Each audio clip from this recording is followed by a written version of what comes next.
So I love your step 6, and I can see Frank Rich writing this down, man. With our interview today, I go, man, I can see this in you all day long. This didn't surprise me. So expressing gratitude, what does that look like for our guys who are working through these steps? This is step 6.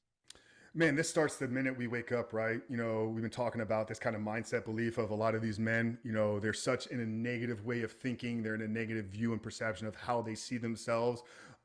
Many of them, from the minute their eyes wake up every single morning, they're like in panic, you know, fight or flight mode. They're like constantly like, God, how am I even gonna do this today? Yeah. If we could stop for a moment and just be grateful that our eyes are even like open. Like we have another opportunity to make the changes in our life. Like what an incredible gift we have, right? Like life. It truly is the most amazing thing. But there's a powerful thing that happens when you begin to practice the state of gratitude, because gratitude isn't just not you pulling out a journal and writing some things down on a piece of paper. There's some powerful things that are going on like in your brain from a neurochemical level. So with the act of gratitude, when you really begin to experience it and feel the gratitude, not just I'm grateful, like I'm feeling the way that this makes me feel. I'm grateful for this. When you do that, you release serotonin in your brain. Serotonin is a chemical very similar to dopamine. It's a feel good, but it's feel good for what you have. Dopamine is I'm going to feel good for what I'm going to go get.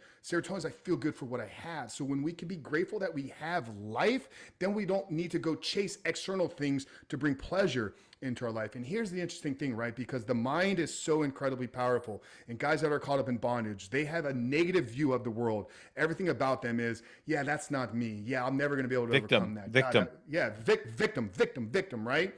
But what ends up happening, because our brain has this part sits in the prefrontal cortex, it's called the RAS, reticular activating system. And all this is there to do is it shuts off what's not important to us and it presents to us what we tell ourselves is important. Because when we look out in the world, there's no way that we're going to be able to see and process everything. Our brains are just not big enough to do that. But with this reticular activating system, the world shows us what we believe and telling it that it's important. And I can back this with some proof, because when you're walking through a crowded place, you hear noises, right? But if somebody says Jim, you will hear Jim.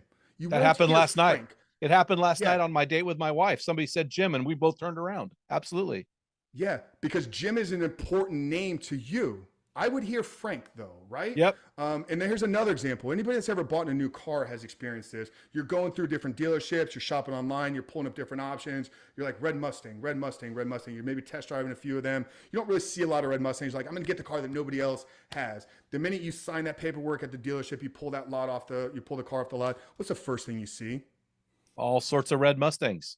All red Mustangs, right? You realize like 6 people at the gym had the same car as you do. The neighbor down the streets had a red Mustang parked in his garage. That car has always been there. But because you were placing red Mustangs important in your world, your reticular activating system began to tell you, hey, red Mustangs are important. I took a trip 2 months ago. We drove from Tampa to Franklin, North Carolina. I took my dog with me. Bentley, he's my best friend. We like to go on a lot of road trips. But it was interesting because I got to Franklin, like I had spent 9 hours in the car with him. Got to Franklin, I was like, I love this town. Everybody's got a dog.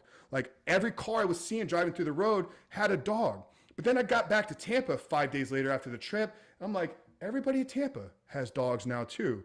Because to me, the conversation that I had with Bentley in the car was something that was important to me. So my brain said, dogs and cars are important to Frank. Let me turn the reticular activating system on to start showing him what's important. We're going to show him these dogs in these cars. So you begin to practice gratitude every single morning. What's going to happen is over time, the world will begin to show you more things to be grateful for. You'll just stop living in the victim mindset. You begin to experience the joy in living your life because you've been intentional about practicing gratitude. So now the world is going to show you more things to be grateful You know, it's really interesting, Frank. I'm going to do 2 equipping podcasts on 2 ways that I pray.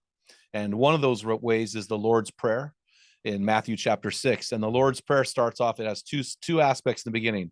Our Father who is in heaven, and hallowed be thy name. Those 2 very different prayers are both prayers in some way of gratitude. One is praising God for who he is as a father. The other one is thanking God for his thanking God for his character and nature and reflecting on that in your life. And so it's really interesting. So even Jesus, when he taught us to pray, realized the value in that.